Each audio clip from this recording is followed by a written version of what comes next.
kang magturo dyan sa mga kalaban mo, kagaya ko, kasi ako, hindi na ako kandidato. Bahalag mga bungi!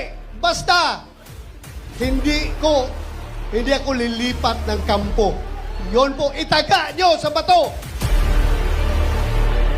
Hanggat kakaunti po ang boses natin sa Senado, we will not be able to institutionalize or turn into law ang mga paniniwala na ginawa at pinakilala sa atin ni Attorney Rodrigo Duterte.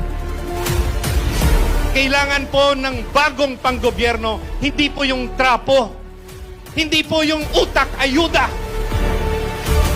Kailangan po ninyo yung abogado na lalaban para sa inyo, para sa katuwiran.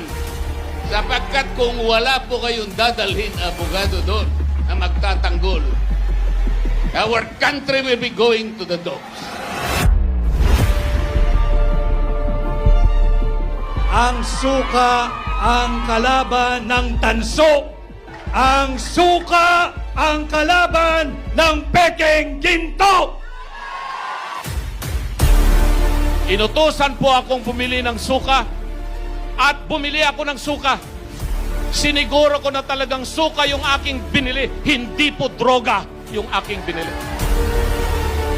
Ano ang kanilang mga ginagawa ngayon?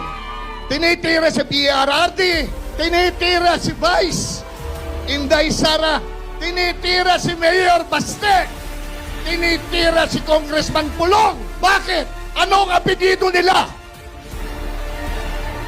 Duterte.